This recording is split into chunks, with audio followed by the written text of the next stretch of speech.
And we've been through a pretty tough, 2, 3 year time period now in the world, right? Clearly, the pandemic was a real thing. It affected people and so on.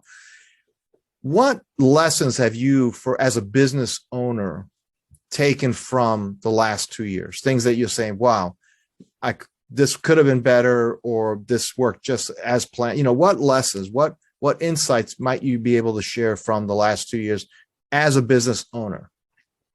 Wonderful. Well, adaptability, of course. The Costa Rican labor law said that we couldn't have more than 50% of the people on site. I chose to make it 20%, and the agents that were here were for PCI compliance, onboarding. Let's just say something happens in their home in regards to internet redundancy, electricity, or failing equipment. They could always be at my station or at my call center for a turnkey station within a half an hour. But, call centers are brick and mortar. A lot of the clients like the fact that people are here for that support. This is a synergy environment, unlike other businesses where people may not converse or relate to one another. All we do is talk. And so on the floor, you could feel that energy. You could use that sort of buddy system for training and coaching.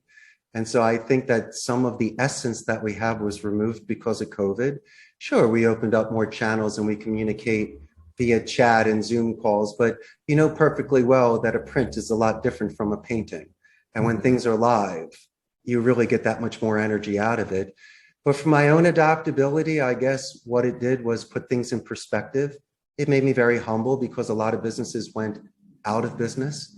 And even though I reduced some of my staff and lost some accounts, I still survived. And so that made me very grateful. And then in addition to that, I realized priorities about my own health, my own mindset, and to not take things so seriously.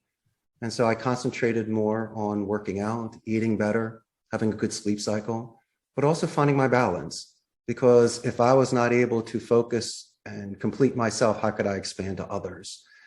And so, as I say before, I miss the fact of walking the rows and the people that are here, because a lot, if not all of my agents are working from home. But I still try to, as I say, in my own way, reach out to them in regards to a shout out, or they're doing great work, or just to let them know that I care. And I guess the positive thing is that when you're on Zoom calls with people, you can kind of see what's in the background. So I get to tease them on some stuffed animals and things I see in the background. Okay. But that's kind of cool. But besides that, work from home and virtual is there. But before sending people home, I prefer that they at least come here to know our culture so I could work with them a little bit prior to sending them home. I just won't hire a virtual agent off the bat because it's someone that you don't even know. And I'd at least like for them to meet the executives here and to meet some other agents. And that would definitely assist in that.